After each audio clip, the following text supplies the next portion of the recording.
Buenas. Vamos a realizar a continuación un análisis y una comparativa entre el proceso laboral ordinario, el proceso laboral ejecutivo en Colombia, pero también en Perú y en Ecuador. Nuestros compañeros Julio Castrillón y nuestra compañera Jessica Niño nos ayudarán, y quien les habla también, Samir Duica, nos ayudarán con este análisis. Adelante, doctor Julio, por favor. Eh, Buenas noches. Dentro del cuadro comparativo, iniciaremos con nuestro país, Colombia, en donde los procesos ordinarios pueden durar más tiempo, requieren un análisis de pruebas, hay más oralidad, inmediación, concertación, gratuidad y favorabilidad del trabajador. También vemos una lealtad procesal que tiene una dirección judicial y una libertad procesal adyacente al fallo extra y ultra petit. En Colombia estamos guiados también por la ley 2452 del 2025. Ya en el proceso ejecutivo busca hacer cumplir una deuda porque es mucho más rápido, ya existe un documento que prueba la obligación, existe un código procesal del trabajo y de la seguridad social que es abismado en el decreto 2158 de 1948 y modificado por la ley 712 del 2001. Esta ejecución, esto se da en ejecución de sentencias laborales, conciliaciones y otros títulos ejecutivos laborales, laudos arbitrales y providencias administrativas ejecutoriales. Eh, para hacer esa comparación con Ecuador, veamos que en Ecuador vemos unas diferencias, pero pues no son demasiadas. Por ejemplo, sería en los procesos ordinarios hay más oralidad y concertación, también hay serenidad y gratuidad. Tenemos una tutela judicial efectiva que garantiza que los derechos laborales sean protegidos oportunamente. Y la primacía de la realidad prevalece la relación laboral sobre lo pactado formalmente.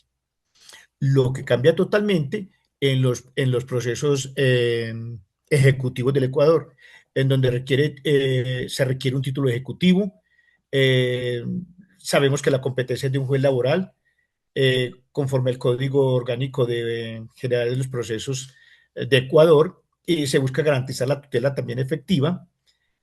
Tenemos también unas medidas cautelares donde el juez puede ordenar embargos para enajenar bienes para asegurar el cumplimiento, evitando que el empleador insolvente oculte bienes se garantice el pago. Y por último, tenemos unas excepciones del demandado, en donde el empleador puede oponerse mediante excepciones como pago realizado o falta de título ejecutivo válido y deben ser probadas en audiencia ejecutiva. Les recuerdo que en Ecuador la prescripción de la acción ejecutiva se da en 3 años. Usted puede continuar con estos procesos con el país de Perú. Samir.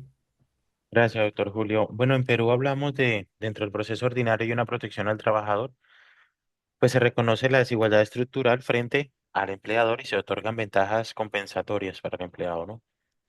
Mientras que en el proceso ejecutivo se necesita acreditar una obligación cierta, exigible y líquida a través de un título ejecutivo. Por ejemplo, sentencias firmes, actas de conciliación, laudos arbitrales, resoluciones administrativas con fuerza ejecutiva. Sin eso, no se procede a iniciar el proceso dentro del proceso ejecutivo, valga la redundancia. También encontramos otra característica notoria, es la oralidad y la concentración, pues ese proceso privilegia audiencias orales y busca reducir la dispersión de actos procesales.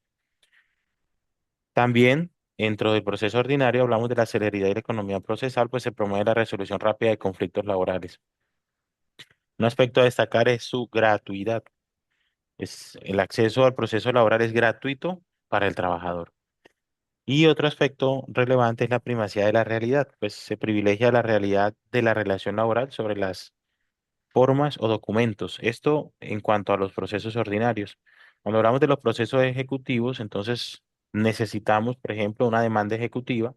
El trabajador demanda ante el juez laboral debe acompañar el título ejecutivo y solicitar la ejecución de la obligación. También hablamos de medidas cautelares, porque un juez puede ordenar embargos preventivos, retenciones de bienes, cuentas para asegurar el cumplimiento de las obligaciones que se emanen del proceso. Esto sería algunas características propias de cada uno de estos países en cuanto a sus procesos ordinarios y ejecutivos. Haremos un poquito una reflexión de cómo estos procesos se abordan desde una perspectiva socioeconómica. Doctora Jessica, por favor. Con gusto, mi estimado. Reflexión socioeconómica. Impacto de las partes. La distinción entre estos procesos genera efectos profundos en un tejido social y la estabilidad financiera de las empresas. Desde la perspectiva del trabajador, el proceso ordinario representa una barrera de tiempo. Un juicio que dura años puede afectar la subsistencia del trabajador mínimo vital, lo que a menudo lo presiona a aceptar conciliaciones desfavorables por necesidad inmediata. Por el contrario, el proceso ejecutivo actúa como un mecanismo de justicia material, permitiendo que el capital acumulado, cesantías, pensiones o salarios, retorne al flujo económico del hogar rápidamente. Desde la perspectiva del empleador, para las empresas, el proceso ordinario implica una contingencia contable interna que puede afectar su valoración y acceso a crédito.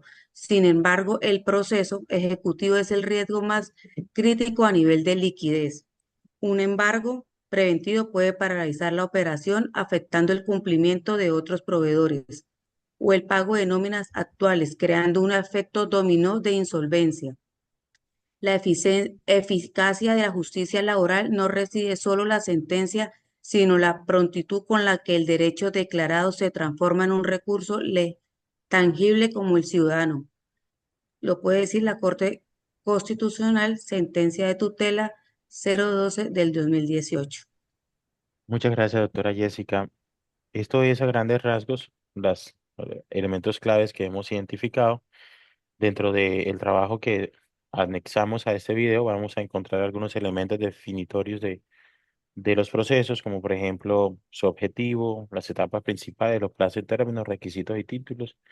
Y adicional a eso, algunos ejemplos reales que evidencian o que permiten ver lo que es un proceso ordinario laboral versus un proceso ejecutivo laboral. Muchas gracias, doctores. Muchas gracias, doctores. Hasta luego.